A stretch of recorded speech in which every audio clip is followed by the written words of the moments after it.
নমস্কাৰ আপুনি চাই আছে গাঁও চহৰ জিলাৰ খবৰ মই জয়ন্ত মাধৱ গোস্বামী মহানগৰীৰ ছাত্ৰীবাৰীৰ পাপিয়া বৰ্মনৰ মৃত্যুৰ আজি 4 দিন স্থানীয় লোকে মিলি অনুষ্ঠিত কৰিছে কণমানি পাপিয়াৰ শ্ৰাদ্ধ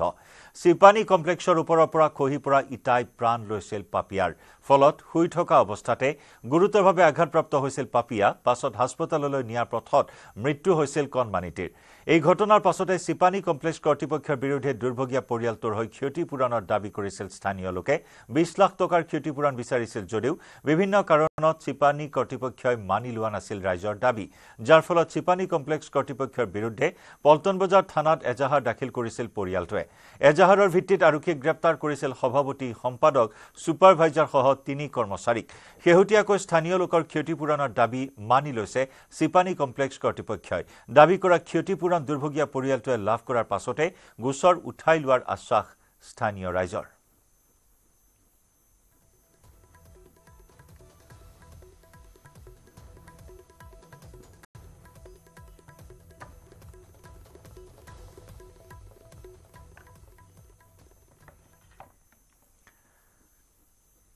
মহানগৰী সোনাপুৰত ভয়ংকৰ পথ দুৰ্ঘটনা ৰখাই থোৱা ট্ৰাকত প্ৰচণ্ড খুন্দা বাহনৰ দুৰ্ঘটনাত থিতাতে মৃত্যু 3জনকৈ লোকৰ মৃত লোকেজন শৰীফুল ইছলাম মুস্তাক আৰু সাকিৰ সোনাপুৰৰ যুগদলত সংঘটিত হয় এই ভয়ানক পথ দুৰ্ঘটনা জাগিৰ ৰোডৰ পৰা আহি আছিল বাহনখন সম্প্ৰতি মৃতদেহকেইটা ৰখা হৈছে সোনাপুৰ জিলা চিকিৎসালয়ত মৃত লোকেজনৰ ঘৰ মৰিগাঁৱত মুখ্যমন্ত্ৰী হিমন্ত বিশ্ব শৰ্মাই দিয়া নিৰ্দেশৰ পাছতো পথৰ কাষত ট্ৰাক ৰখাই থোৱাটো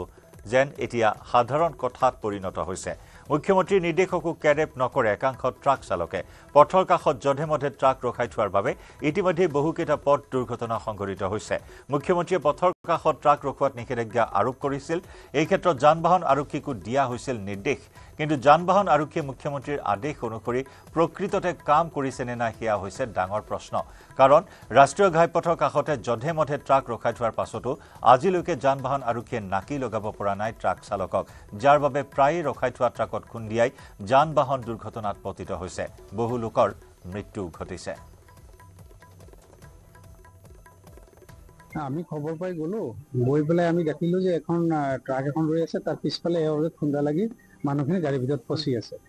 তাৰপিছত আমি কেৰেং মাতি স্থানীয় পাব্লিকৰ সহযোগত ৰাইজৰ সহযোগত আমি যোগাযোগ কৰি মানুহখিনি থানালৈ লৈ এই হস্পিটেললৈ লৈ আহিল 3জন পাইছো বাহনখন এই মালটনা মালবাহী এই 4চকীয়া এইটো খেতি চাইডৰ পৰা গুৱাহাটী ফালে গৈ আছিলে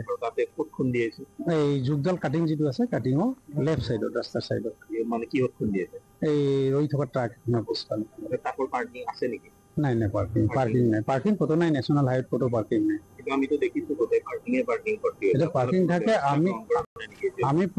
সদায় ফাইন কাটি আছো আমি প্ৰতিখন গাড়ীৰ লগত আমি লাগি থাকিব নোৱাৰো আমি খেদি থৈ আহো ফাইন কাটো পিছত বেলেগ এটা আহি পেলাই লগাই দি দিও এই মুহূৰ্তত আমি সংযুক্ত হৈছো আমাৰ সাংবাদিক মৌসুম বৈশ্যৰ সৈতে পোনপটীয়া সম্প্ৰচাৰত মৌসুম ৰখাই থোৱা ট্ৰাক আজি পুনৰ ঘাতকৰ ৰূপত আবিৰ্ভাৱ ঘটিল ৰাষ্ট্ৰীয় ঘাইপথত এই মুহূৰ্তত কেনেকুৱা ধৰণৰ প্ৰতিক্ৰিয়াৰ সৃষ্টি হৈছে লগতে বহুখিনি প্ৰশ্ন উত্থাপন হৈছে মুখ্যমন্ত্ৰীৰ নিৰ্দেশ আৰক্ষীয়ে ভালদৰে পালন কৰা নাই নেকি যাৰ পৰিণতিত আজি পুনৰ ৰখাই থোৱা ট্ৰাকৰ বাবে প্ৰাণ যাবলগীয়া হ'ল 3জনকৈ লোকৰ নিশ্চয়কৈ গুৰুত্বপূৰ্ণ বিষয় এটা মুখ্যমন্ত্ৰীগৰাকীয়ে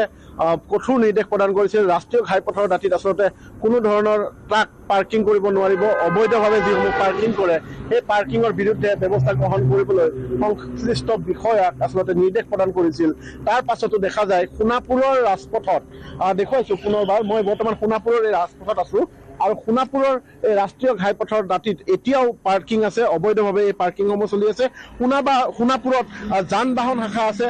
সোনাপুৰ আৰক্ষীৰ যান-বাহন শাখা আছে যান-বাহন শাখাই তেওঁলোকৰ আমি ভাষ্য সংগ্ৰহ কৰিছিলো ইতিমধ্যে নিউজ 18 অসম নৰ্থ দৰ্শকে দেখিছে যে তেওঁলোকে কৈছে যে তেওঁলোকে ৰৈ থকা বাহনৰ চালান কাটে বা তেওঁলোকক ফাইন ভৰায় কিন্তু কেৱল ফাইন ভৰোৱাতে সীমাবদ্ধতা নেকি তেওঁলোকৰ দায়িত্ব বাহনসমূহ আঁতৰাই পঠোৱা বা যি নিৰাপদ স্থানত ৰখাটো তেওঁলোকৰ দায়িত্ব নহয় নেকি বাৰে বাৰে আচলতে সোনাপুৰৰ ৰাজপথত এনেধৰণৰ ঘটনা সংঘটিত হৈছে আজি 3গৰাকী পূৰ্বতেও কেইবাটাও এনেধৰণৰ ঘটনাত কোনো চিৰদিনৰ কাৰণে ঘূণীয়া হৈছে কোনো লোকে জীৱন হেৰাইছে কিন্তু এই ক্ষেত্ৰত যান বাহন শাখাৰ যথেষ্ট দায়িত্ব আছিল কিন্তু তেওঁলোকে যান বাহন আৰক্ষীয়ে বিশেষ যেন তেওঁলোকে ফাইন কাটি চালান কাটি তেওঁলোকৰ কৰ্তব্য সামৰিছে তেনে এক কথা উল্লেখ কৰিব পাৰে আৰু নিশ্চয়কৈ সোণাপুৰৰ অকল সোণাপুৰতে যে এই কাণ্ড সংঘটিত হৈছে এনে নহয় সোণাপুৰৰ ৰাজপথতে যেন এই বাহনসমূহ থাকে এনে নহয় ক্ষেত্ৰীৰ পৰা যদি চোৱা যায় ক্ষেত্ৰীৰ পৰা আচলতে যোৰাবাটলৈকে ভিন্ন স্থানত এই বাহনসমূহ ট্ৰাকসমূহ অবৈধভাৱে পাৰ্কিং কৰে ৰাষ্ট্ৰীয় ঘাইপথৰ কাষত আৰু সোণাপুৰ আৰক্ষীৰ যান বাহন শাখা আছে ক্ষেত্ৰী আৰক্ষীৰ যান বাহন শাখা আছে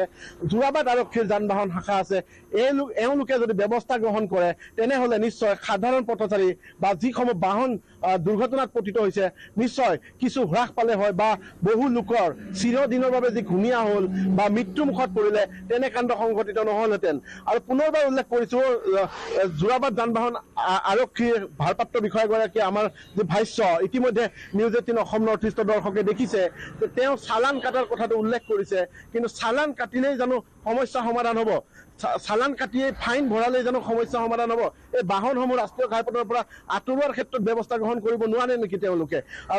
যি আচলতে বিপদসংকুলভাৱে ৰাষ্ট্ৰীয় ঘাইপথত পাৰ্কিং কৰা হয় যিকোনো বাহন এখন অভাৰটেক কৰাৰ ক্ষেত্ৰত দুৰ্ঘটনা সংঘটিত হয় এই ক্ষেত্ৰত তেওঁলোকৰ ব্যৱস্থা গ্ৰহণৰ দায়িত্ব নাই নেকি জয়ন্ত বিভিন্ন প্ৰশ্ন আৰু নিশ্চয়কৈ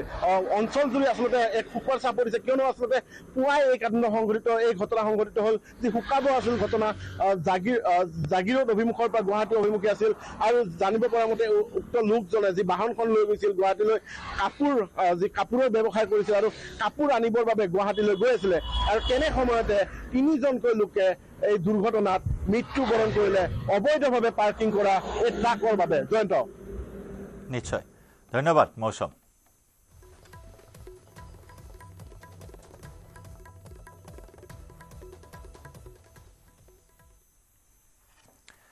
মন্ত্ৰী অশোক সিংঘালৰ বিতৰ্কিত মন্তব্যক লৈ পশ্চিম গোৱালপাৰাৰ বিধায়ক একে ৰছিদ মণ্ডলৰ প্ৰতিক্ৰিয়া অভিভাৱক মন্ত্ৰী হৈ গোৱালপাৰাত জুই জ্বলাব আহিছে বুলি মন্তব্য কৰে বিধায়কজনে নিৰ্বাচনত জয়ী হ'বৰ বাবে এনে কথা ক'ব নালাগে বুলি মন্তব্য কৰি জিলাখনৰ অভিভাৱক মন্ত্ৰীৰ পৰা আঁতৰাই দিয়াৰ বাবে মুখ্যমন্ত্ৰীক অনুৰোধ জনাব বুলি মন্তব্য কৰে বিধায়কগৰাকীয়ে গোৱালপাৰা জিলাৰ অভিভাৱক মন্ত্ৰীয়ে যিবিলাক কথা কৈছে এইটো অসাংবিধানিক সাংঘাতিক বেয়া কথা কৈছে এইবিলাক গৰিহণাৰ যোগ্য কথা কাৰণ ঘৰৰ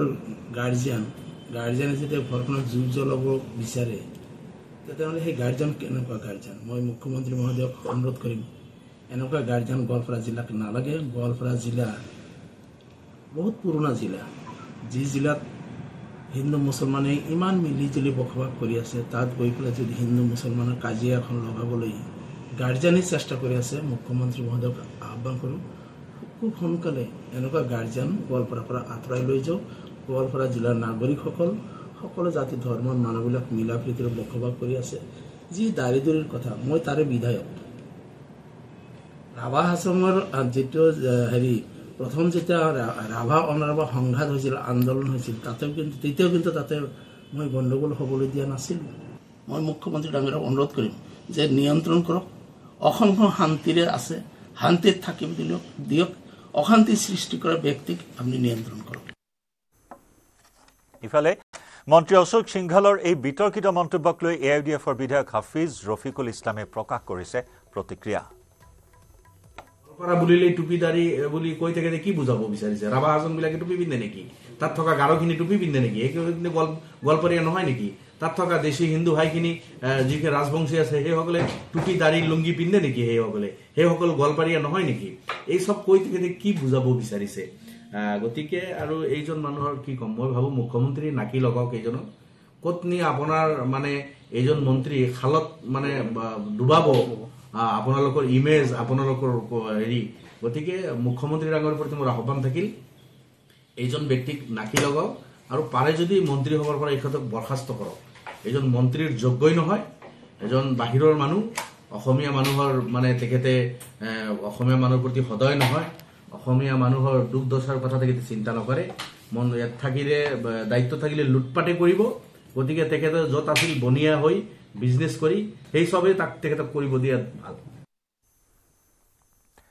মন্ত্ৰী অশোক সিংঘালৰ বিতৰ্কিত মন্তব্যক লৈ প্ৰতিক্ৰিয়া প্ৰকাশ কৰিছে ৰিপুন বৰাই তেওঁলোকে সবতে কেৱল মুছলমানেই দেখে এইবিলাক আমি ইয়াত কেইটা মুছলমান আছো কওকচোন কেইটা আছো চবতে খালি মুছলমান দেখিব সবতে দাড়ি লুঙি কি কব কবলেতো একো ৰাস্তা নাই তেওঁলোকৰ বেলেগ তুমি যদি অশোক সিংঘাল তুমি যদি কৈছা যে গোৱালপাৰা মানে দাড়ি টুপি লুঙি কিয় আহিছা ইয়াত কিয় আহিছা প্ৰচাৰ চলাবলৈ তোমালোকে কিয় ভোট বিচাৰি আহিছা তেতিয়ালে দাড়ি লুঙি টুপি আমাৰ দাড়ি লুঙি টুপি আছে নেকি মইতো আজি ইমান ঘূৰি আছো গোটেইবিলাক গাঁৱত এইবিলাক ভূমিপুত্ৰ নহয় নেকি চাৱাহক নিৰ্বাচনী সভাত অংশগ্ৰহণ কৰি মন্ত্ৰী অশোক সিংঘালে কি সেই বিতৰ্কিত মন্তব্য কৰিছিল এতিয়া গোৱালপাৰাৰ কথা ক'লে অকল টপিহে চিন্তাত পৰে দাড়ি চব মানে চিন্তাত পৰে আৰু পাজামা ইহঁতে যিবিলাক পিন্ধে 1 ফুট 6 ইঞ্চি ওখ কৰি পিন্ধে কিয় পিন্ধে বা মই নাজানো যিয়ে নহওক নিজৰ মানুহক সুৰক্ষিত কৰা দায়িত্ব আপোনালোকে আমাক দিছে দিল্লী দিছপুৰ দুধনৈ সব জায়গাত এই কাম আমি কৰিম কোনো কুণ্ঠাবোধ নকৰাকে কৰিম আপোনালোকৰ স্বাৰ্থত কৰিম আপোনালোকৰ লগত থাকি কৰিম আৰু কোনোদিন আপোচ নকৰি যিটো দায়িত্ব আপোনালোকে দিছে এই দায়িত্ববোৰ আমি সম্পূৰ্ণ কৰিম ঘটনা দুৰ্ঘটনা বহুত ঘটে কিন্তু এটা কথা জানি থব আমাক বিভাজিত কৰাৰ কাৰণে এটা ষড়যন্ত্ৰ সদায় চলি থাকে যে কেনেকে ভাষাৰ নামত আমাক বিভক্ত কৰিব পাৰে কেনেকে ৰাভা আৰু বড়ো মানুহৰ মাজত কাজিয়া লগাই দিব পাৰে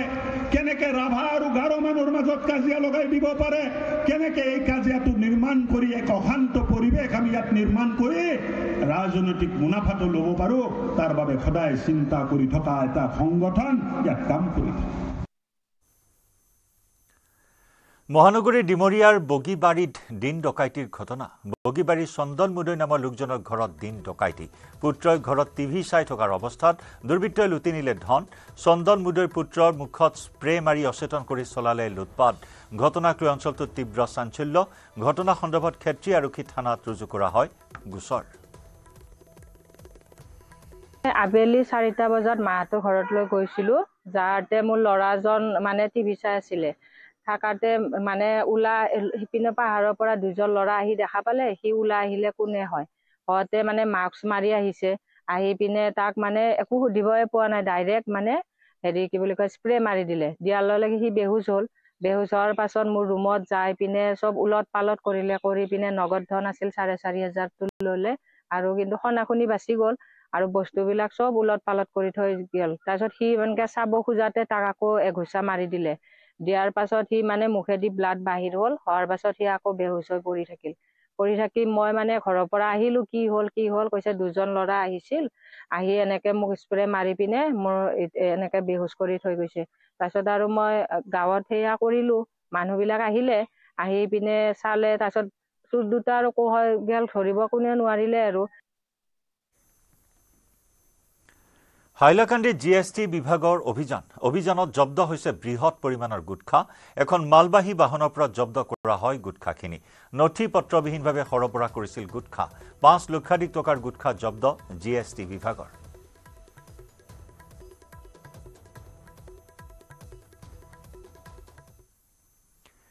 গুৱাহাটী মহানগৰীত পুনৰ সুৰাপাই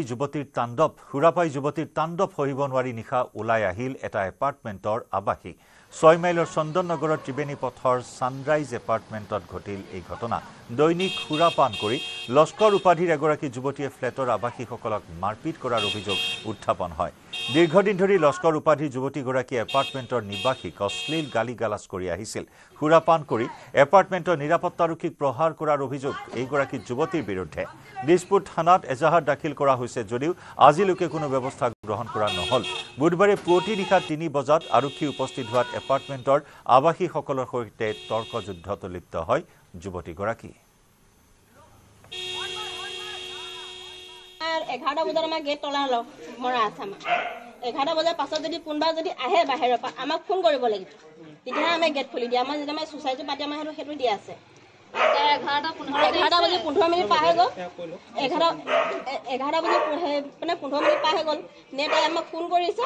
তেতিয়া আমি সোসাইটি পাতি আমাৰ সেক্ৰেটাৰী ছাৰ ফোন কৰিলো তেতিয়া কৈছে কি বোলে তাই তোমালোকক ফোন কৰিছিলে নাই ছাৰ বোলে আমাক ফোন কৰা নাই যদি ফোন কৰে তোমালোকে গেট খুলি নিদিবা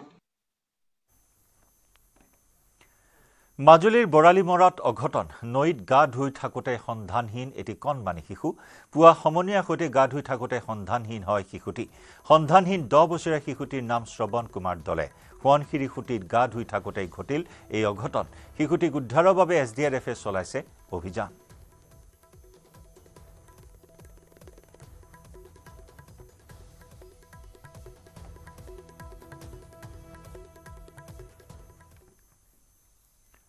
ইফালে ডিগবৈ অইল ফিল্ডত এটা মৃতদেহ উদ্ধাৰ বন্ধ হৈ থকা তেল খাটটোৰ পৰা উদ্ধাৰ মৃতদেহটো ৰহস্যজনক অৱস্থাত 1002 নম্বৰ তেল খাটটোৰ উদ্ধাৰ হৈছে মৃতদেহ এডাল প্ৰকাণ্ড লোহা গাত পৰি হেঁচা মাৰি থকা অৱস্থাত উদ্ধাৰ মৃতদেহ লোহা চুৰি কৰিবলৈ আহোঁতেই এই অঘটন সংঘটিত হোৱাৰ সন্দেহ কৰা হৈছে আৰক্ষীয়ে মৃতদেহ উদ্ধাৰ কৰি তদন্ত অব্যাহত ৰাখিছে এতিয়াও চিনাক্ত হোৱা নাই মৃতদেহটোৰ পৰিচয়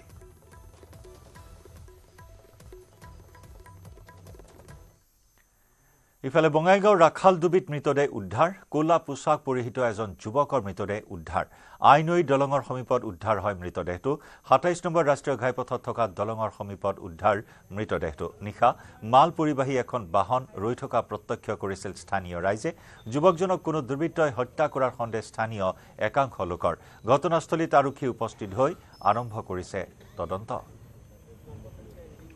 4:30 বজাত এটা গাড়ী আহিছে বুলি কৈছে আৰু যোনে চাইছে বুলি কৈছে মটৰ টাটা যোনটো পিকআপ হয় হেনেকুৱা টাইপ লাগিছে বুলি কৈছে আমি এইটো ইনভেষ্টিগেশ্যন কৰি আছো সো বডিখন ইয়াতে দাম কৰি গৈছে বুলি কৈছে এতিয়া বডিটো আইডেন্টিফাই হোৱা নাই এতিয়া আমাৰ প্ৰিলিমিনাৰী ইনভেষ্টিগেশ্যন হেতু চলি আছে আমি RFSL টিমো মাতিছে যাতে ফৰেনচিক এভিডেন্স যোনবোৰ ইয়াতে আছে যাতে কলেক্ট হয় ভালকে আৰু আমাৰ মেজিষ্ট্ৰেটকো মাতা হৈছে এনকুৱাইজ কৰিবলৈ আৰু আমাৰ তদন্ত ইনভেষ্টিগেশ্যন হেৰি চলি আছে আপুনি কেইটা বজাত আহিছিলে ইয়াতে আমি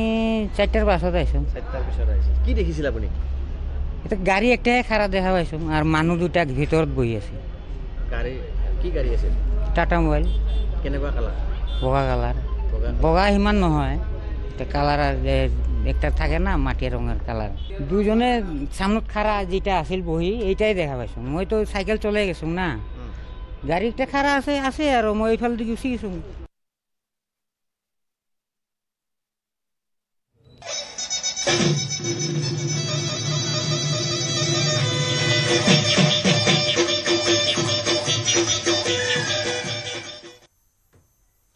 হেঁপাহৰ ৰঙালী বিহুক লৈ চৌদিশে উখল মাখল পৰিৱেশ কলিয়াবৰতো ৰঙালী কাদৰাৰ ব্যস্ততা বৰবিহুৱা জয়ন্ত সোণোৱালৰ নেতৃত্বত বিহুৰ আখৰাত ব্যস্ত শিশু চেমনিয়াৰ পৰা আৰম্ভ কৰি কিশোৰী যুৱতীসকল শিশু চেমনিয়া কিশোৰীসকলক বিহু নাচৰ প্ৰশিক্ষণ দিছে বৰবিহুৱা জয়ন্ত সোণোৱালে কলিয়াবৰত ফ্ৰেণ্ডশ্বিপ ক্লাবৰ উদ্যোগত অনুষ্ঠিত এই বিহু কৰ্মশালাত এজাক তৰুণী শিশু চেমনিয়া সাজু হৈছে হেঁপাহৰ ৰঙালী বিহুক আদৰিবলৈ বৰবিহুৱা জয়ন্ত সোণোৱালৰ নেতৃত্বত পূৰ্ণোদ্যমে চলিছে বিহু নাচৰ আখৰা ঢোলৰ চেৱত ঘূৰাইছে কঁকাল জুৰিছে বিহুগীত কলিয়াবৰৰ ডাক্তৰ টি আও গ্ৰাম্য ক্ৰীড়াংগনত অব্যাহত আছে বিহু নাচৰ অনুশীলন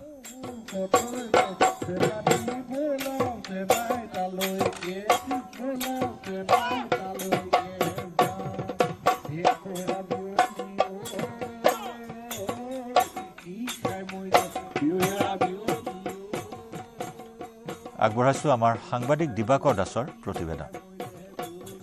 কলিয়াবৰতো একেই পৰিৱেশ মই দেখুৱাইছো কলিয়াবৰ ডাক্তৰ টি আও গ্ৰাম্য ক্ৰীড়াংগনত বিহু নাচৰ কৰ্মশালা অনুষ্ঠিত হৈছে আৰু আমি দেখুৱাইছো যেন 10 দিনীয়া আজি কৰ্মশালা অনুষ্ঠিত হৈছে বিহু নাচৰ আৰু তাত এইসকল কিশোৰী যুৱতী চেমনিয়াই অংশগ্ৰহণ কৰিছে আমি দেখুৱাইছো এই মুহূৰ্তত এই কৰ্মশালাস্থলীত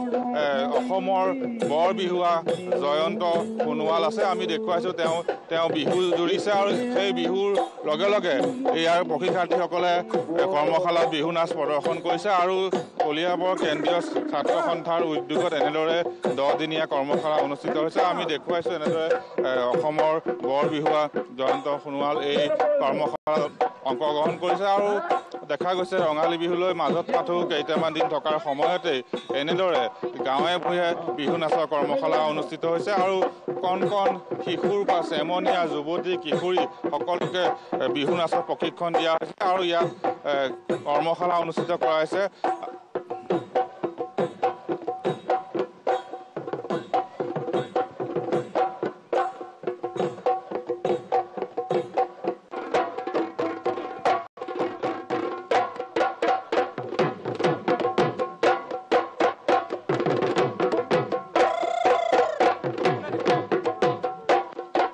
যিহেতু ইয়াত বৰ বিহুৱাজন আছে আমি আপোনাৰ কাষলৈ আহিছোঁ বিহু আজি কৰ্মশালা আপুনি অংশগ্ৰহণ কৰিছে কি ক'ব আচলতে খুব ভাল লাগিছে যে বিহু হওক সত্ৰীয়া হওক আজি বেছিকৈ ভাল লাগিছে যে মোক আমন্ত্ৰণ কৰাৰ বাবে এটা সুন্দৰ পৰিৱেশৰ মাজত আছোঁ গতিকে ভালেই লাগিছে নিশ্চয়কৈ আমি দেখুৱাইছোঁ এনেদৰে কলিয়াবৰৰ যি ট্ৰাক্টৰ তিৱা আৰু গ্ৰাম্য ক্ৰীড়াংগনত কলিয়াবৰৰ অন্যতম বিহু দল ফ্ৰেণ্ডশ্বিপ ক্লাবৰ উদ্যোগত যি 10-দিনীয়া কৰ্মশালা অনুষ্ঠিত হৈছে আৰু তাত কণ কণ শিশুৰ পৰা চেমনীয়া কিশোৰী যুৱতীয়ে অংশগ্ৰহণ কৰিছে প্ৰায় শতাধিক প্ৰশিক্ষাৰ্থী ইয়াত অংশগ্ৰহণ কৰিছে আৰু আমি দেখুৱাইছোঁ এনেদৰে তেওঁলোকে বিহু কৰ্মশালাত অংশগ্ৰহণ কৰিছে বিহুতলিত ঢোল পেঁপা বাজিছে ঐ বিহু বিহু লাগিছে গাত আমি দেখুৱাইছোঁ এনেদৰে কলিয়াবৰত ট্ৰাক্টৰ তিৱা আৰু গ্ৰাম্য ক্ৰীড়াংগনত ফ্ৰেণ্ডশ্বিপ ক্লাবৰ উদ্যোগত 10-দিনীয়া কৰ্মশালা অনুষ্ঠিত হয় য'ত শতাধিক প্ৰশিক্ষাৰ্থীয়ে অংশগ্ৰহণ কৰিছে আৰু আজিৰ দিনটোত ইয়াত অসমৰ বৰ বিহুৱা জয়ন্ত সোণোৱালেহে তেওঁলোকক কিছু বিহুৰ শিক্ষা দিছে ৰঙালী বিহুক লৈ লখিমপুৰতো ব্যাপক প্ৰস্তুতি বিশেষকৈ নৱগঠিত ৰঙানদী সমষ্টিত এইবাৰ 3-দিনীয়াকৈ অনুষ্ঠিত হ'ব ৰঙানদী ৰঙালী মহোৎসৱ 2025 এই ৰঙালী মহোৎসৱত অংশগ্ৰহণ কৰিবলৈ ৰঙানদী অঞ্চলত 2000তকৈ অধিক নাচনী আৰু জনগোষ্ঠীয় সাংস্কৃতিক দলে আখৰা কৰি আছে 18 এপ্ৰিলৰ পৰা 3-দিনীয়া কাৰ্যসূচীৰে লালুক সোণাপুৰ উচ্চতৰ মাধ্যমিক বিদ্যালয়ৰ খেলপথাৰত অনুষ্ঠিত হ'ব ৰঙালী মহোৎসৱ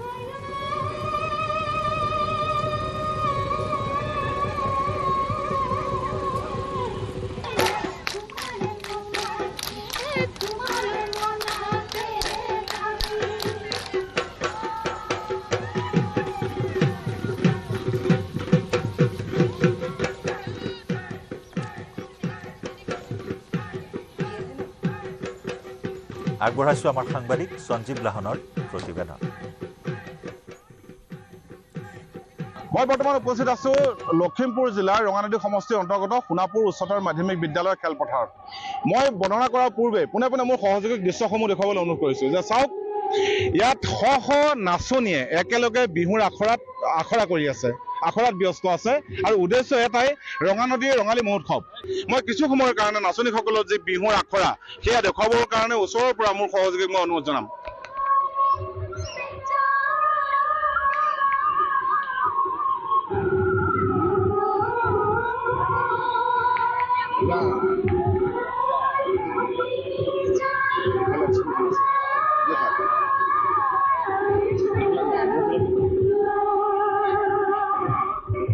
মই আয়োজক লগ পাইছোঁ কথা পাতিবলৈ যত্ন কৰিম যে দেখিছোঁ আপোনালোকৰ যি আয়োজন একদম ব্যাপক আয়োজন বুলি কৈছোঁ দেখিছোঁ 1500 নাচনীয়ে একেলগে নাচিব সেইদিনা আৰু তাৰ উপৰিও বিভিন্ন জাতি জনগোষ্ঠীৰ যিসকল কৃষ্টি সংস্কৃতিৰ দল আছে তেওঁলোকৰ অনুষ্ঠান পৰিৱেশন কৰিব আৰু কি আয়োজন কৰিছে আচলতে কেনেকুৱা হ'ব সেই মহোৎসৱ ভাগি এতিয়া কথাটো হ'ল ৰঙানদী সমষ্টিবাসী ৰাইজৰ বিহু লাগিলে আপোনাৰ বহাগ অহাই নাই কুলিয়ে মতাই নাই কিন্তু ৰঙানদী সমষ্টি আজি ৰাইজৰ গাত আপোনাৰ ছোৱালীৰ পৰা ধৰি বোৱাৰীৰ পৰা ধৰি বয়োজ্যেষ্ঠসকলে বিহু লাগি গ'ল আজি ৰঙানদী কেন্দ্ৰীয় ৰঙালী মহোৎসৱক যিটো আয়োজন আমাৰ ৰঙানদী কেন্দ্ৰীয় ৰঙালী মহোৎসৱ এই আমাৰ সোণাপুৰ উচ্চতৰ মাধ্যমিক খেলপথাৰ 18, 19, 20 এপ্ৰিল 3দিনীয়াকৈ অনুষ্ঠিত হ'ব যিসকল পৰীক্ষাৰ্থী আছে তেখেতসকলৰ লগতো কথা পাতিব যত্ন কৰিম বাইদেউ ঘৰটো ইয়াতে নে ক'ত ইয়াতে ন লুকামপুৰত আচ্ছা মানে মহোৎসৱ ভালকে পাতিব আৰু আপোনালোকে বহুত ধুনীয়াকে নাচি থকা দেখিছো পাতিব ন ক'ত ঘৰ তোমাৰ নামুচাতে মানে ইয়াৰ পৰা কিমান দূৰত কেইদিন ধৰি প্ৰেক্টিচ কৰি আছা মই এতিয়া 4 দিন হৈছে নহয় জানো মানে সাজু হৈছে আৰু মহোৎসৱলৈ হয় নহয় মই এই দৃশ্য দেখুৱাইছোঁ লখিমপুৰ জিলাৰ ৰঙানদী সমষ্টিৰ পৰা মই দৰ্শকসকলক পুনৰ ক'ম মহাআয়োজন চলিছে ৰঙানদী ৰঙালী মহোৎসৱৰ মহাআয়োজন চলিছে লখিমপুৰত বহাগ মাহৰ প্ৰথমটো সপ্তাহতে 2দিনীয়াকৈ আয়োজন কৰা হৈছে মহোৎসৱ আৰু বিভিন্ন জাতি জনগোষ্ঠীৰ বিভিন্ন সাংস্কৃতিক দলে অংশগ্ৰহণ কৰিব সেই 3টা দিনৰ ভিতৰত ইয়াত আচলতে অসমৰ সকলোখিনি সাংস্কৃতিক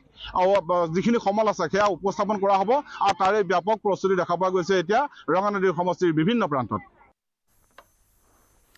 আৰু এয়া আছিল সঞ্জীৱ লাহনৰ এক বিশেষ প্ৰতিবেদন এবাৰ আমি পৰৱৰ্তী খবৰৰ মাজলৈ আহিছোঁ পুৰণি শৰাইঘাট দলঙত তীব্ৰ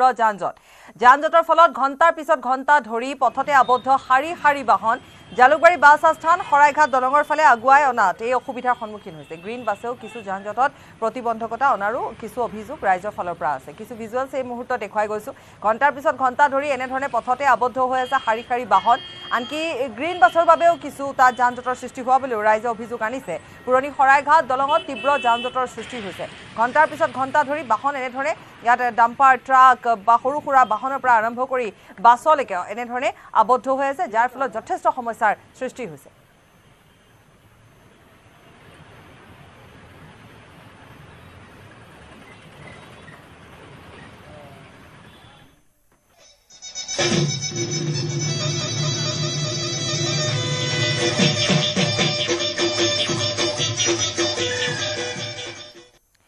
প্ৰাণৰ বহাগলে মাজত মাথৰ কেইটামান দিন আছে নলবাৰী হাৰিভাঙাৰ উপেন ডেকা নামৰ লোকজনৰ হাতত প্ৰাণ পাই উঠিছে মহৰ শিঙৰ পেপা গগনাকে ধৰি বিহুত ব্যৱহৃত সকলো সামগ্ৰী পেছাত এগৰাকী মেকানিক উপেন ডেকাই বিগত প্ৰায় 12 বছৰ ধৰি এইসমূহ সামগ্ৰী প্ৰস্তুত কৰি আহিছে কোনো আনুষ্ঠানিক শিক্ষা নোলোৱাকৈ উপেন ডেকাই সাজি উলিয়াইছে এই সামগ্ৰীসমূহ উপেন ডেকাই সাজি উলিওৱা পেপা গগনাকে ধৰি সামগ্ৰীসমূহ বিভিন্ন প্ৰান্তৰ পৰা ক্ৰয় কৰিবলৈ আহে বহু লোকে ইতিমধ্যে শিল্পীগৰাকীৰ হাতত প্ৰাণ পাই উঠা এইসমূহ সামগ্ৰী ৰাজ্যৰ ভিন্ন প্ৰান্তত সমাদৃত হৈ আহিছে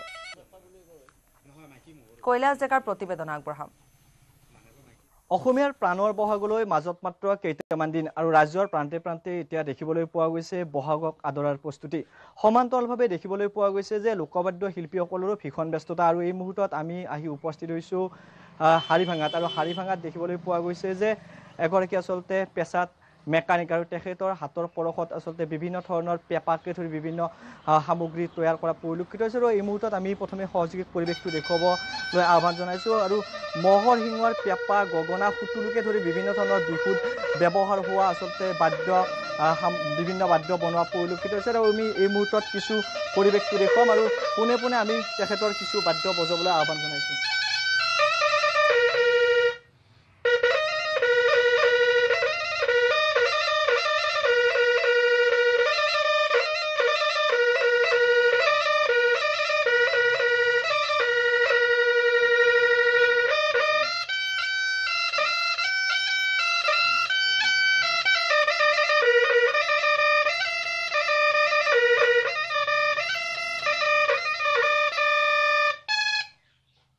নিশ্চিতভাৱে আমি কথা পাতিম তাৰ পূৰ্বে দেখুৱাব বিচাৰিছোঁ আৰু যেহেতু ৰঙালী বিহুলৈ মাজত মাত্ৰ কেইটামান দিন আছে আৰু চৌদিশে এতিয়া বিহু আদৰৰ প্ৰস্তুতি চলিছে সমান্তৰালভাৱে উল্লেখ কৰিছোঁ যে পেছাত আচলতে এগৰাকী মেকানিক আৰু তেখেতৰ হাতৰ পৰশত বিভিন্ন ধৰণৰ আচলতে বিহুত ব্যৱহাৰ হোৱা সামগ্ৰী তেখেতে তৈয়াৰ কৰিছে আৰু কথা পাতিম সামগ্ৰিকভাৱে আমি দৃশ্যসমূহ দেখুৱাব বিচাৰিছোঁ আপোনাৰ ওচৰলৈ পোনে পোনে আহিছোঁ কি সামগ্ৰী বনাইছে আৰু কেনেধৰণৰ সঁহাৰি কেনেকুৱা মই বিহু বুলি এইবাৰ পেপা গগনা আৰু দবা কটাৰী টকা এইখিনি বস্তু বনাইছোঁ সঁহাৰি কেনেকুৱা সঁহাৰি ভালে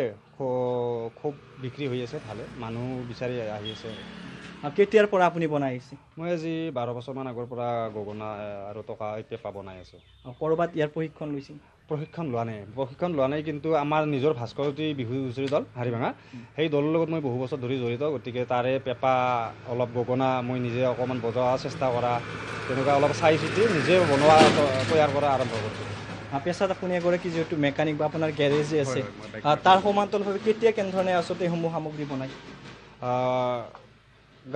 বাইকৰ কাম কৰিও সময় অলপমান ওলাব পাৰি তাৰমানে আমাৰ গাঁও এৰিয়াত গাড়ী মটৰৰ কামটো অলপ কমতো তাৰ কাৰণে অলপ সময় পাওঁ ফ্ৰী টাইম পালে পেপা গগনাখিনি বনাওঁ কলৈ যায় সেইসমূহ নামনি অসমতো চব জেগাতে যায় চাগে আৰু আপাৰ আসামতো কিছু জেগালৈকে যায় ইয়াৰ জৰিয়তে আপুনি পৰিয়াল হয় এইখিনি ইনকামৰ দ্বাৰাই পৰিয়ালটো পোহপাল দি আছে কেনেধৰণৰ মূল্য কেনেধৰণৰ নিৰ্ধাৰণ কৰা হৈছে না ঠাই অনুযায়ী বেলেগ বেলেগ বুলি নহয় মোটামুটি পেপাৰ দাম একেহানে তথাপি ইয়াত অকণমান কমত দি আছোঁ 6,000 টকাৰ পৰা 12,000 টকাৰ ভিতৰত জুৰীয়া পেপা বিক্ৰী কৰি আছোঁ আৰু গুটীয়া পেপাটো আপোনাৰ 2,000 টকাৰ বা 18 টকাৰ পৰা 4,000 টকালৈকে আছে গগনাবিলাক 100-200 তেনেকুৱা দাম 400-500লৈকেও গগনা থাকে দুটা এটা গগনা কিছুমান এনে স্পেচিয়েল অৰ্ডাৰ কৰে সেইটো গগনা অকণমান বেলেগ হয় বাকী নৰ্মেলি গগনা 100-150 টকাতে বিক্ৰী কৰি আছোঁ অকণমান গগনা যদি বজাই দিয়ে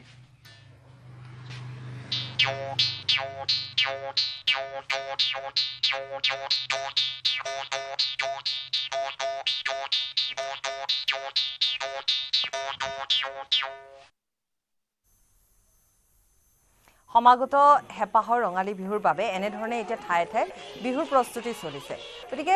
ৰাজ্যৰ বিভিন্ন প্ৰান্তৰ লগতে মঙলদৈ ৰঙালী বিহু উদযাপন সমিতিয়ে গান্ধী ময়দানত 6 দিনীয়াকৈ আয়োজন কৰিছে বিহুৰ কৰ্মশালা বিভিন্ন প্ৰান্তৰ কণ কণ শিশুসকলে ভাগ লৈছে এই কৰ্মশালাত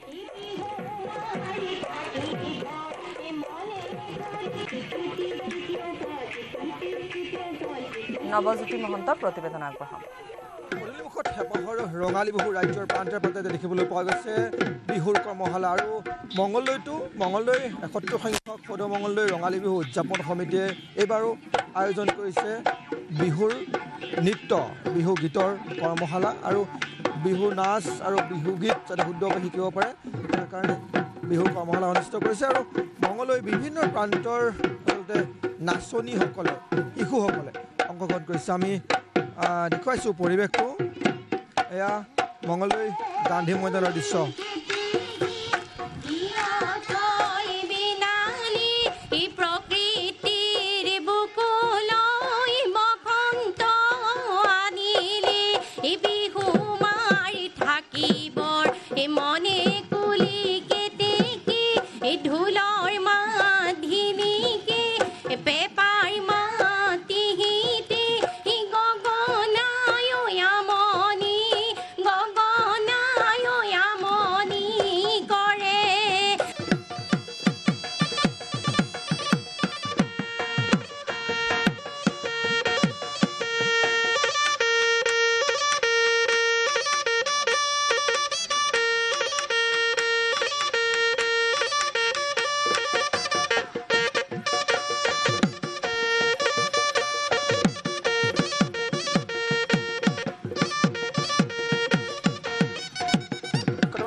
সদমঙলদৈ ৰঙালী বিহু উদযাপন সমিতিৰ সভাপতি আছে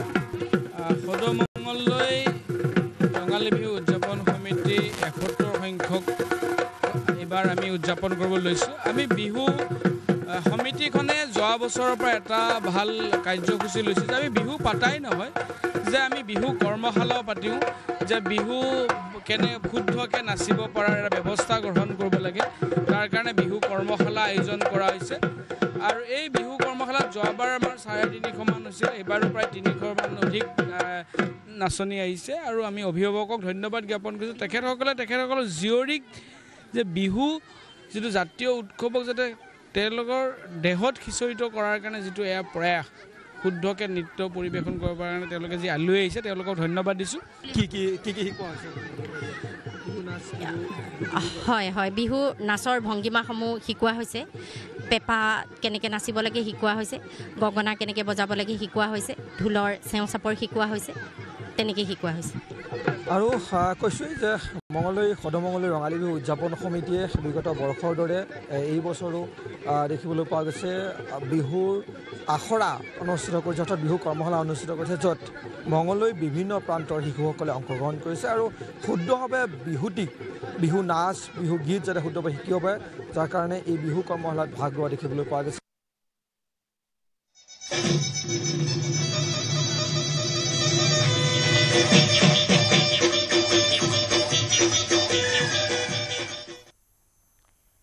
আৰু ৰঙালী বিহুক কেন্দ্ৰ কৰি ব্যস্ততা বাঢ়িছে বিহু শিল্পীসকলৰ মাজত 65 বছৰীয়া বিহু শিল্পী লোহিত হাজৰিকাও ব্যস্ত হৈ পৰিছে বিহুত ব্যৱহৃত বাদ্যযন্ত্ৰ বনোৱাত শিল্পীগৰাকীয়ে বাদ্যযন্ত্ৰসমূহ নিজ হাতেৰে বনোৱাৰ উপৰিও সুন্দৰকৈ সুৰৰ মূৰ্ছনা তুলিবলৈ জানে হৰেণ ভূমিজৰ প্ৰতিবেদন আগবঢ়াম আমি পোনে এয়া দেখুৱাইছোঁ এইগৰাকী ওৰাঙৰ নিকটৱৰ্তী চুতীয়াপৰা গাঁৱৰ এগৰাকী 60 ঊৰ্ধৰ বিহু শিল্পী লোহিত হাজৰিকা আৰু লোহিত হাজৰিকা এনেধৰণে এতিয়া বিহুত ব্যৱহৃত বিভিন্ন ধৰণৰ বাদ্যযন্ত্ৰ সা সঁজুলি এইসমূহ আচলতে তেওঁ বনোৱাত ব্যস্ত হৈ পৰিছে মই দেখুৱাইছোঁ এয়া হৈছে এইগৰাকী বিহু শিল্পী লোহিত হাজৰিকা এতিয়া এনেধৰণে ব্যস্ত হৈ পৰিছে বিহুত ব্যৱহৃত যিসমূহ বাদ্যযন্ত্ৰ এই বাদ্যযন্ত্ৰ বনোৱাত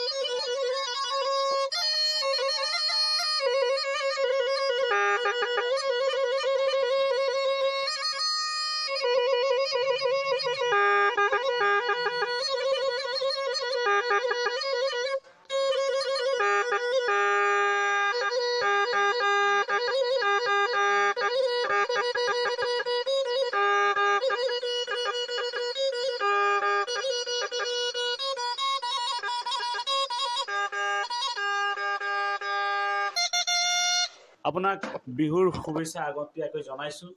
কেনেকুৱা ব্যস্ততা হয় নমস্কাৰ আপোনালোকক লগ পাই খুব ভাল লাগিছে গতিকে ময়ো এইবিলাক বিহু আগন্তুক আহি আছে যেতিয়া মই এইবিলাক প্ৰতি বছৰে বনাই থাকো হ'ব নেকি হয় হয় মই গাই দিছো বাৰু বিহু পুৰণা বিহু এফাকি গাই দিছো ওচৰতে গৈয়ে গৈয়ে দিন বহাগে পালেহি দিন বহাগে পালেহি দিন ফুলিলে ভেবেলি দিন লতা কইনো কৈ থাকিলে দিন উৰকে নপৰে দিন উৰকে নপৰে দিন বহাগৰ বিহুৰে দিন কথা নিশ্চয়কৈ সেইগৰাকী ওৰাঙৰ নিকটৱৰ্তী চুতীয়াপাৰা গাঁৱৰ বিহুৱা লোহিত হাজৰিকা 60 ঊৰ্ধৰ আৰু এনেধৰণে বিহুত ব্যৱহৃত এইসমূহ বাদ্যযন্ত্ৰ মহৰ শিঙৰ পেপাকে ধৰি এইসমূহ যি আচলতে বাদ্যযন্ত্ৰ তেওঁ বনোৱাত ব্যস্ত হৈ পৰিছে এগৰাকী 60 ঊৰ্ধৰ বিহুৱা আৰু যিহেতু অসমীয়াৰ যি আচলতে বাপতি শাসন ৰঙালী বিহুৰ মাজত মাথো কেইটা দিন বাকী আৰু এনেধৰণে এতিয়া ৰাজ্যৰ চুকে কোণে বহাগক আদৰাৰ বাবে চলিছে প্ৰস্তুতি আৰু সমান্তৰালভাৱে ওৰাঙৰ নিকটৱৰ্তী চুতীয়াপাৰা গাঁৱৰ এইগৰাকী বিহুৱা লোহিত হাজৰিকাও এতিয়া এনেধৰণে ব্যস্ত হৈ পৰিছে আৰু ইফালে এনেধৰণে এতিয়া বিশ্বনাথ চাৰিআলিতো এই বৰ্ষত বিহুৰ বাবে প্ৰস্তুতি চলি আছে বিশ্বনাথ চাৰিআলি মিলনপুৰত সমন্বয় বিহুৱা দলৰ উদ্যোগত আখৰা আৰম্ভ হৈছে 10 মাৰ্চৰ পৰা 12 এপ্ৰিললৈ চলিবলগীয়া এই আখৰাত কণ কণ ছাত্ৰ ছাত্ৰীসকলৰ বিহু নাচ আৰু ঢোল বাদনৰ প্ৰশিক্ষণ দিয়া হৈছে ছাত্ৰ ছাত্ৰীসকলে যাতে শুদ্ধ ৰূপত বিহু প্ৰদৰ্শন কৰিবৰ বাবে তাৰ বাবে বিশেষভাৱে গুৰুত্ব প্ৰদান কৰা হৈছে ভৱিষ্যত দিনত কণ কণ ছাত্ৰ ছাত্ৰীসকল যাতে ভাল বিহুৱা বা নাচনি হ'ব পাৰে তাৰ বাবে এনেধৰণে প্ৰচেষ্টা হাতত লোৱা হৈছে তুষাৰ হাজৰিকাৰ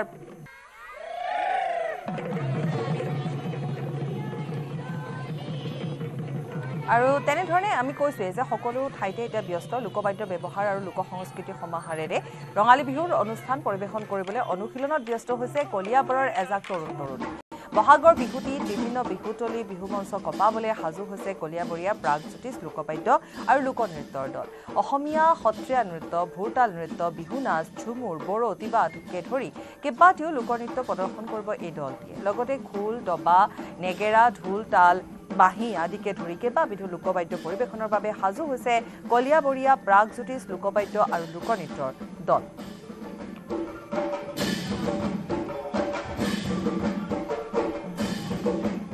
দিবাকৰ দাসৰ প্ৰতিবেদন আগবঢ়াম এমাহৰ ৰঙালী বিহুলৈ মাজত মাথো কেইটামান দিন লোকবাদ্য আৰু লোক সংস্কৃতিৰ সমাহাৰে অনুষ্ঠান পৰিৱেশন কৰিবলৈ এতিয়া অনুশীলনত ব্যস্ত হৈছে কলিয়াবৰৰ এজাক তৰুণ তৰুণী আৰু এই মুহূৰ্তত মই দেখুৱাইছোঁ যে কলিয়াবৰৰ এজাক তৰুণ তৰুণী তেওঁলোকে ৰঙালী বিহুৰ আখৰাত ব্যস্ত হৈছে আৰু লোকবাদ্যৰ ব্যৱহাৰ আৰু লোক সংস্কৃতিৰ সমাহাৰে অনুষ্ঠান পৰিৱেশন কৰিবলৈ অহৰ্নিশে অনুশীলনত ব্যস্ত হৈছে কলিয়াবৰৰ এজাক তৰুণ তৰুণী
এনেদৰে আমি দেখুৱালোঁ যে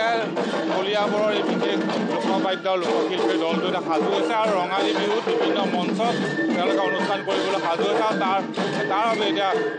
আখৰাত ব্যস্ত হৈছে কলিয়াবৰৰ এই লোকবাদ্য শিল্পীৰ দলটো। গছৰ ডালত বহি কুলি কেতেকীয়ে দিছে বহাগ অহাৰ বতৰা। অসমীয়া হেঁপাহৰ ৰঙালী বিহুলৈ মাজত মাথো আৰু কেইটামান দিন। সমগ্ৰ ৰাজ্যৰ লগতে জাগিৰোডতো চলিছে বিহু নাচৰ আখৰা। জাগিৰোডৰ উত্তৰণ সন্মিলিত মহিলা গোষ্ঠীৰ উদ্যোগত আয়োজন কৰা 5 দিনীয়া বিহু নাচৰ আখৰাত বিভিন্ন প্ৰান্তৰ 375গৰাকী প্ৰশিক্ষাৰ্থীয়ে অংশগ্ৰহণ কৰে। বিহু নাচৰ এই আখৰা উদ্বোধন কৰে বিহু সম্ৰাট খগেন গগৈ। বিহুৰ প্ৰশিক্ষক ৰূপে থাকে জনপ্ৰিয় নৃত্য পৰিচালক উদয় শংকৰ। ঢোলৰ চেৱে চেৱে কঁকাল ভাঙি নাচিবলৈ আখৰাত ব্যস্ত হৈ পৰিছে কণমানিহঁত।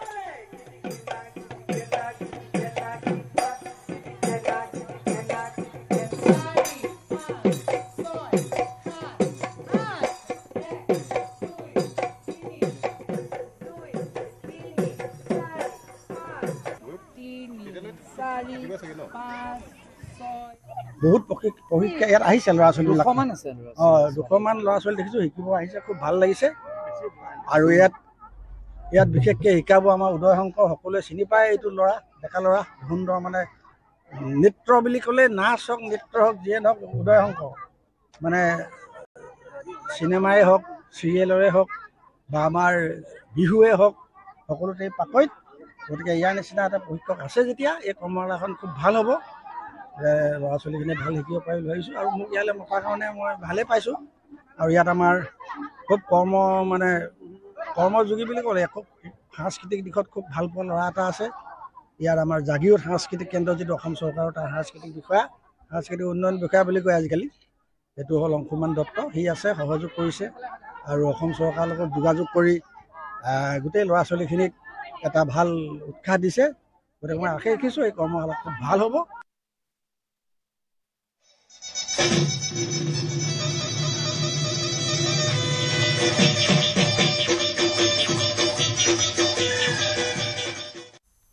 বাতৰিত সময় হৈছে চমু বাণিজ্যিক বিৰতি।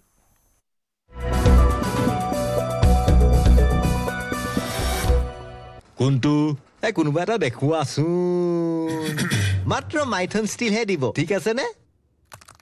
ষ্ট্ৰং মানে মাইথন ষ্টিল। টেক্সট হেডলাইনছ আগবঢ়াইছে এভৰিডে মছালা। সোনাক্ষী, মছলা ক'ত থৈছা?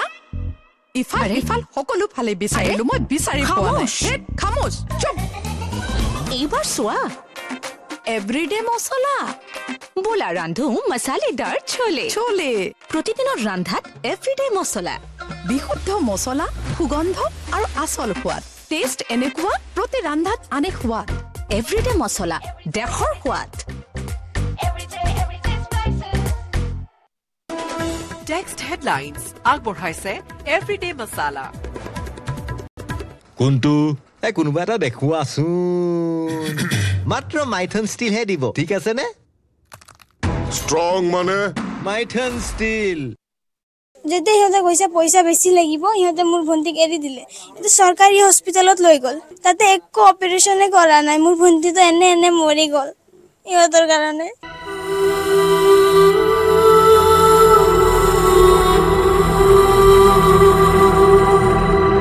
কাৰ ভুলৰ বাবে অকালতে প্ৰাণ হেৰুৱালে ফুলকুমলীয়া পাপিয়াই।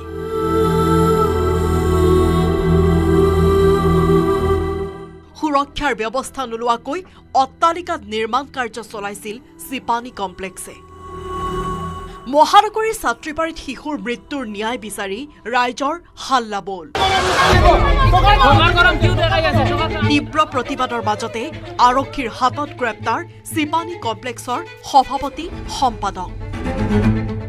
চিপানী কমপ্লেক্সৰ মুঠ 6 জনক গ্ৰেপ্তাৰ কৰি আৰক্ষীয়ে চলাইছে অভিযান।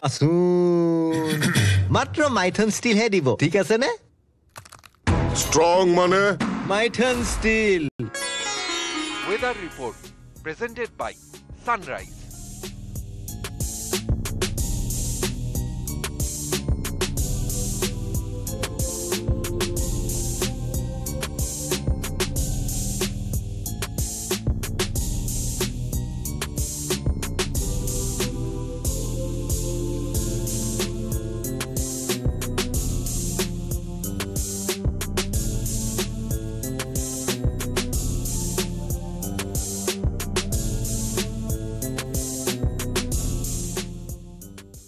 report presented by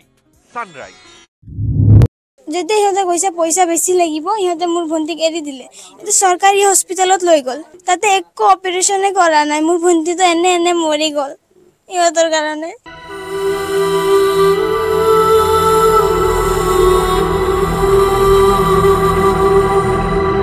কাৰ ভুলৰ বাবে অকালতে প্ৰাণ হেৰুৱালে ফুলকুমলীয়া পাপিয়াই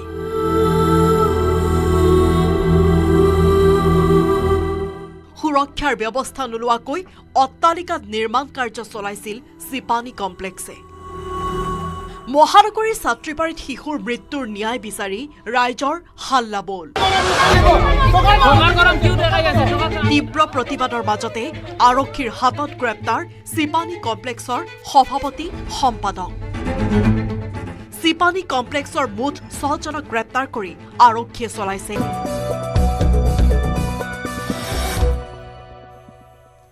স্বাগতম বিৰতিৰ পাছত 2025 চনৰ গুণোৎসৱৰ ফলাফল ঘোষণা শংকৰদেৱ কলাক্ষেত্ৰত অনুষ্ঠিত এক অনুষ্ঠানত মুখ্যমন্ত্ৰীয়ে ঘোষণা কৰিলে গুণোৎসৱৰ ফলাফল প্ৰথম স্থান লাভ কৰে শিৱসাগৰ জিলা দ্বিতীয় স্থানত গোলাঘাট জিলা তৃতীয় স্থানত ডিব্ৰুগড় জিলা গুণোৎসৱে চৰকাৰী বিদ্যালয়সমূহৰ পৰিৱৰ্তন কৰিছে বুলি মন্তব্য কৰিছে মুখ্যমন্ত্ৰীয়ে শিক্ষাৰ সংস্কাৰ আৰু উত্তৰ পুৰুষৰ অগ্ৰগতি জ্ঞানৰ আলোকেৰে জাতিৰ প্ৰগতি কল্যাণকামী কেন্দ্ৰ আৰু ৰাজ্য চৰকাৰে দেখা এই সপোন আৰু সংকল্প বাস্তৱ কৰাৰ লক্ষ্যৰে শিক্ষা বিভাগে অব্যাহত ৰাখিছে শিক্ষাৰ মান উন্নয়নৰ আন্তৰিক প্ৰয়াস আজি আমাৰ বাবে এটা আনন্দৰ দিন যে সমগ্ৰ দেশৰ বিভিন্ন ৰাজ্য চৰকাৰে পৰিচালনা কৰা সমগ্ৰ শিক্ষা অভিযানসমূহৰ ভিতৰত অসম সমগ্ৰ শিক্ষা অভিযানে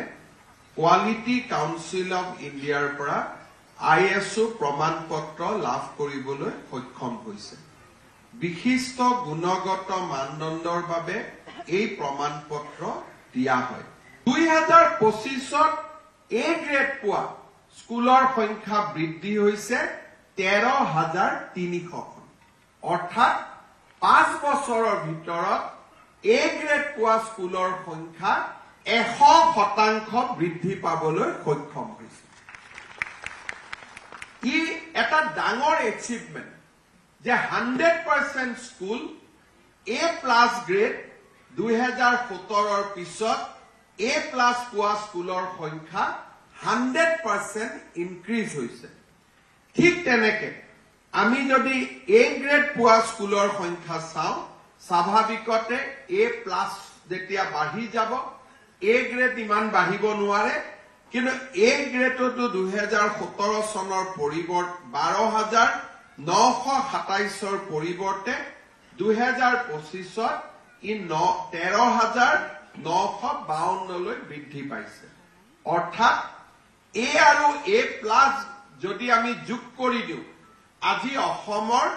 26,000 বিদ্যালয় উন্নত গুণগত মানদণ্ডলৈ ৰূপান্তৰ হৈছে 26,000 স্কুল ই এটা সামান্য কৃতিত্ব নহয় ই এক অসাধাৰণ কৃতিত্ব আৰু এই অসাধাৰণ কৃতিত্বৰ বাবে মই ৰাজ্যৰ শিক্ষক সমাজলৈ অভিনন্দন জনাইছো আৰু প্ৰতিগৰাকীকে মই মোৰ অন্তৰৰ গভীৰতম কোণৰ পৰা ধন্যবাদ জনাইছো B গ্ৰেড পোৱা স্কুলৰ সংখ্যা দ্ৰুত গতিত হ্ৰাস পাইছে 2017 চনত 13,636খন স্কুলে C গ্ৰেড পাইছিলে আৰু D গ্ৰেড 7,000খন স্কুলে লাভ কৰিবলৈ সক্ষম হৈছিল B grade 13,000 C grade 9,163 D grade 7,105 আপোনালোকে জানি অত্যন্ত আনন্দিত হ'ব যে 2025 চনত B গ্ৰেড পোৱা স্কুলৰ সংখ্যা 13,000ৰ পৰা 4,000লৈকে কমি আহিছে C গ্ৰেড পোৱা স্কুলৰ সংখ্যা 9,000ৰ পৰা মাত্ৰ 800খনলৈ পৰিৱৰ্তন হৈছে আৰু D গ্ৰেড পোৱা স্কুলৰ সংখ্যা 7,000ৰ পৰা মাত্ৰ 218ত পৰিণত হৈছে অৰ্থাৎ ই ৰাজ্যখনৰ শৈক্ষিক ব্যৱস্থাৰ যি ৰূপান্তৰৰ যাত্ৰা আছিল সেই ৰূপান্তৰৰ যাত্ৰা আজি স্পষ্টভাৱে পৰিলক্ষিত হৈছে আৰু গুণোৎসৱৰ এই উৎসৱে এই সম্ভাৱনা আজি আমাৰ সন্মুখলৈকে লৈ আহিছে যোৱা কেইটামান দিনত শিৱসাগৰৰ পৰা নলবাৰীলৈ আমাৰ ৰাজহুৱা খণ্ডৰ শিক্ষানুষ্ঠানত নাম ভৰ্তি কৰিবলৈ মাজ নিশালৈকে অভিভাৱকসকলৰ শাৰী লাইনৰ যি শাৰী সেই শাৰীয়ে আমাক এক উজ্জ্বল ভৱিষ্যতৰ সন্ধান দিছে আমি অসম প্ৰতিটো পৰ্যায়তে আজি যে আগবাঢ়িছো আৰু অসমৰ শৈক্ষিক ব্যৱস্থাই ৰাজহুৱা শিক্ষা ব্যৱস্থাই আকাশ চুব সেই অনিৰুদ্ধ যাত্ৰালৈ যে আমি আজি গতি কৰিছো আমি তাক স্পষ্টভাৱে আজি আমাৰ সন্মুখত দেখা পাইছো আৰু মই অত্যন্ত আশাবাদী যে 2030 চনৰ ভিতৰত অসমৰ শিক্ষা ব্যৱস্থাই এক উজ্জ্বল আৰু ভাৰতবৰ্ষৰ ভিতৰতে এক অদ্বিতীয় স্থান লাভ কৰিবলৈ সক্ষম হ'ব গুণোৎসৱত শিৱসাগৰ জিলাৰ ৰাজ্যৰ ভিতৰতে শীৰ্ষস্থান লাভ কৰাত বিদ্যালয়সমূহত আনন্দৰ বন্যা বৈছে শিৱসাগৰ জিলাৰ মুঠ 1241খন বিদ্যালয়ত অনুষ্ঠিত হৈছিল গুণোৎসৱ আজি ফলাফল ঘোষণা কৰাৰ পিছতে বিদ্যালয়সমূহত নাচি বাগি আনন্দ প্ৰকাশ কৰিছে শিক্ষক শিক্ষয়িত্ৰীসকলে শিৱসাগৰ জিলাৰ 463খন বিদ্যালয় লাভ কৰিছে A+ গ্ৰেড আৰু 192খনে লাভ কৰিছে A গ্ৰেড আনহাতে শিৱসাগৰ লক্ষ্মীনাথ বেজবৰুৱা শিশু ভৱন প্ৰাথমিক বিদ্যালয়ে এবাৰো A+ লাভ কৰাৰ লগতে সমগ্ৰ ৰাজ্যৰ ভিতৰত প্ৰথম হৈছে এই খবৰ লাভ কৰি আনন্দ উৎসাহ প্ৰকাশ কৰিছে শিক্ষকসকলে প্ৰতিবেদন আগবঢ়াম মই দেখুৱাইছো এইবাৰ গুণোৎসৱে শিৱসাগৰ জিলাৰ 1241খন বিদ্যালয় সামৰি লৈছিলে আৰু 1241খন বিদ্যালয়ত মুঠ 70,717 গৰাকী ছাত্ৰ ছাত্ৰীক সামৰি লৈছিলে গুণোৎসৱে আৰু এই গুণোৎসৱৰ ফলাফল ঘোষণা কৰাৰ লগে লগে আজি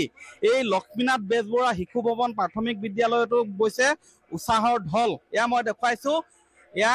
বহাগ বিহু পোৱাহি নাই কিন্তু বহাগ বিহুৰ পূৰ্বে এনেদৰে গুণোৎসৱৰ ফলাফল লাভ কৰাত এনেধৰণে নাচি বাগি তেওঁলোকে আনন্দ উৎসাহ প্ৰকাশ কৰিছে মই বিদ্যালয়খনৰ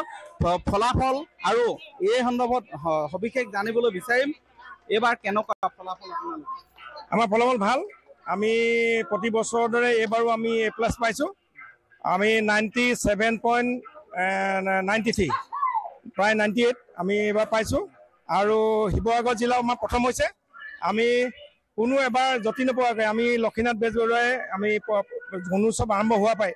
A+ আমি পাই আছো এইবাৰ পাইছো আৰু আমি এই ক্ষেত্ৰত আমি ক'ব লাগিব যে আমাৰ যি শিক্ষক শিক্ষয়িত্ৰী আছে অভিভাৱক আছে পিতৃ মাতৃ সকলোৱে ঐকান্তিকতাৰে আমাৰ এই গুণোৎসৱক আমি A+ পাবলৈ যত্ন কৰিছিলে আমি পালোঁ আমাৰ শিক্ষা বিষয়া CRCC আমাৰ DI SI DPO সকলো মিলি আন নালাগে আমাৰ ADC মহোদয়ালৈকে সকলোৱে মিলি আমি শিৱসাগৰখন কেনেকৈ A+ কৰিব পাৰোঁ আমি যত্ন কৰিছিলোঁ আৰু ইয়াৰ সৈতে বাতৰি বিদায় লৈছো নমস্কাৰ